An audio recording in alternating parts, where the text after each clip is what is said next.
Assalamualaikum warahmatullahi wabarakatuh. Alhamdulillahirrabbilalamin. Pembelajaran kita kali ini sudah masuk program PSQ atau program Sorok Al-Quran, sehingga mengaji kita secara tartil tanpa ketukan. Materi kita kali ini adalah mad silah qasirah dan mad silah tawilah. Mad silah qasirah. Mad artinya panjang, silah artinya hubungan, dan qasirah artinya pendek. Mad silah ini adalah mad yang berhubungan dengan hak dhamir atau hak kata ganti, sehingga bisa disebut sebagai bacaan mad silah qasirah, yaitu ketika ada hak dhamir yang diapit oleh dua huruf hidup dan huruf setelahnya berupa huruf selain hamzah. Jadi ketika sudah berbicara tentang diapit, berarti itu ada huruf sebelum hak dhamir dan ada huruf sesudah hak dhamir.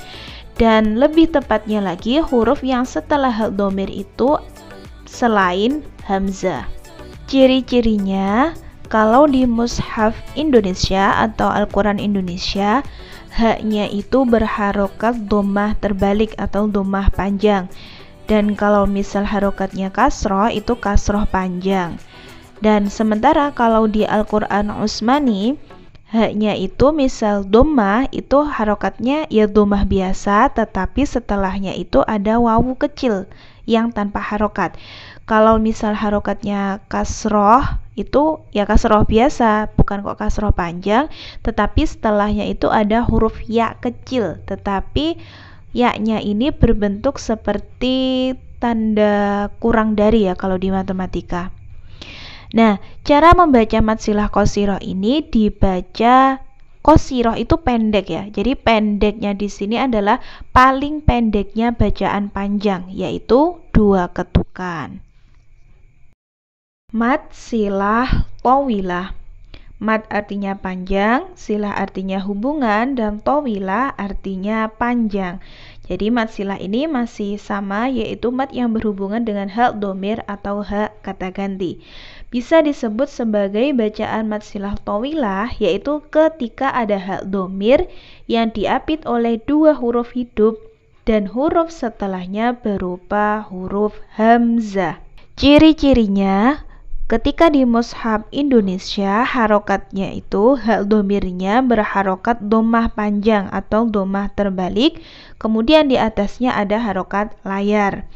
Dan juga ada juga yang berharokat kasroh panjang dan di atas hak dhamir ada harokat layar. Sementara ketika di mushaf Utsmani, hak dhamirnya itu berharokat dhammah biasa, tetapi setelahnya ada wawu kecil yang berharokat layar.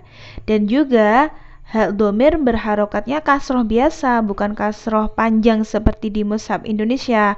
Kemudian setelah hak dhamir itu ada ya kecil yang berbentuk seperti kurang dari ya kalau di matematika, dan di atasnya juga ada harokat layar panjang. Itu ciri-ciri penulisannya ketika di Al-Quran. Nah, cara membacanya itu lebih panjang dari mad silah qasirah, yaitu dipanjangkan sebanyak 5 ketukan. Jadi, perbedaan dari mad silah qasirah dan mad silah tawilah, yaitu kalau mad silah qasirah itu ketika ada hak dhamir yang diapit oleh 2 huruf hidup, tetapi huruf sesudahnya adalah selain hamzah. Sementara kalau mad silah tawilah, yaitu apabila ada hak dhamir yang diapit oleh 2 huruf hidup, tapi sesudahnya itu berupa hamzah. Jadi bedanya kalau qasirah itu selain hamzah, kalau tawilah itu malah berupa huruf hamzah. Langsung masuk ke contoh ya. Yang pertama contoh dari mad silah qasirah. Di situ ada lafadz walam yakun lahu kufuwan ahad. Nah, mad silah qasirahnya terdapat di lafadz lahu.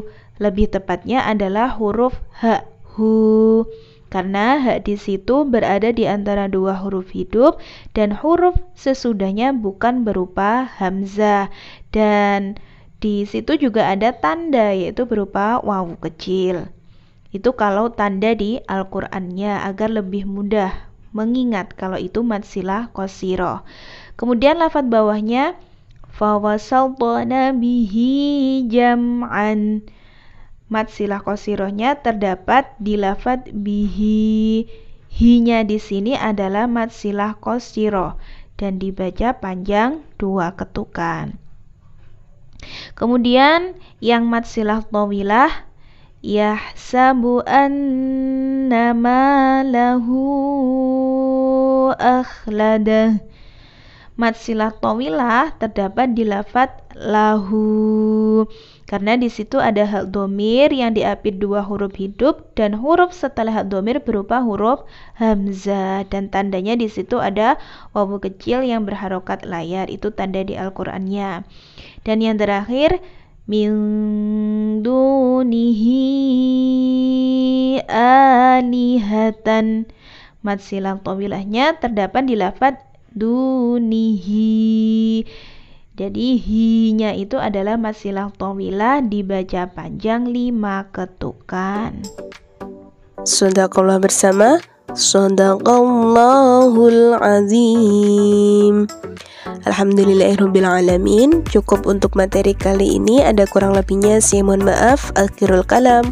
Wassalamualaikum warahmatullahi wabarakatuh.